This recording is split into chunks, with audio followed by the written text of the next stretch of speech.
Nagising ako sa sakit. Yung sakit na hindi lang basta kirot, kundi paalala na may kulang na sa akin. Nawakan ko yung kaliwang tagiliran ko. Dito dati yung kidney ko. Dito dati yung isang parte ng pagkatao ko. At ngayon, wala na siya. Pero hindi dahil nawala, kundi dahil pinili kong ibigay.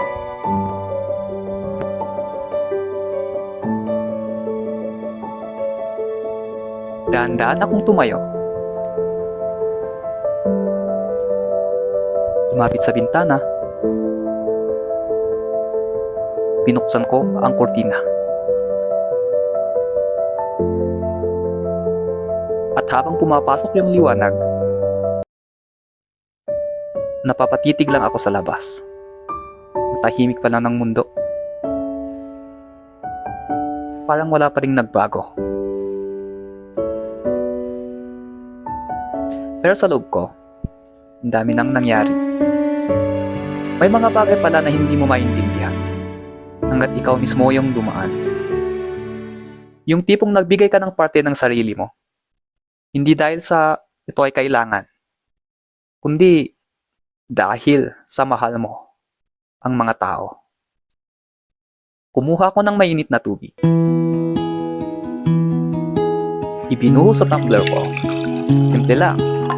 Pero bawat galaw, mabigat. Habang iniinom ko, bawat higop, pinapaalala sa akin na buhay pa ako. Kahit na may nawala, marami pa rin ang natira. Sa oras ng gamot, hindi na ako yung dating malakas. Kailangan ko na ng tulong para gumaling. Sa bawat pag-inom ko, tinatanggap ko na minsan, kahit gaano ka katatag, darating ka pa rin sa puntong kailangan mong alagaan ang sarili mo. Ito po yung sugat ko. Hindi lang ito tagos sa balat, kundi pati sa puso.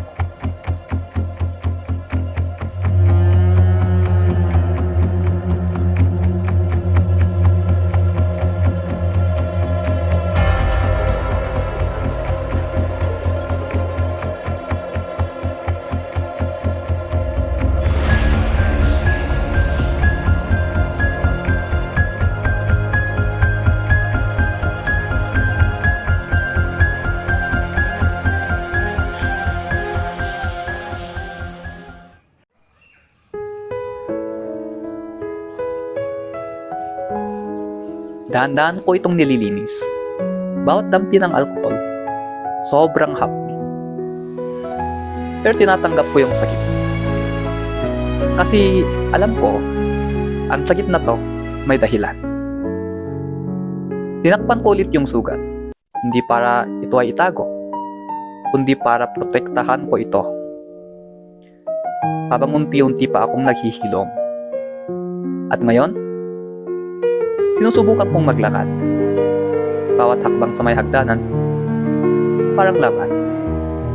Mabagal, masakit, pero tuloy. Kasi ito na yung bagong ako. Hindi na ako buo, pero mas marami na akong kwento. Hindi na ako pareho, pero siguro mas totoo. Nagbigay ako ng isang kidney. Pero kapalit nito, isang mas malalim na pangunawa sa buhay.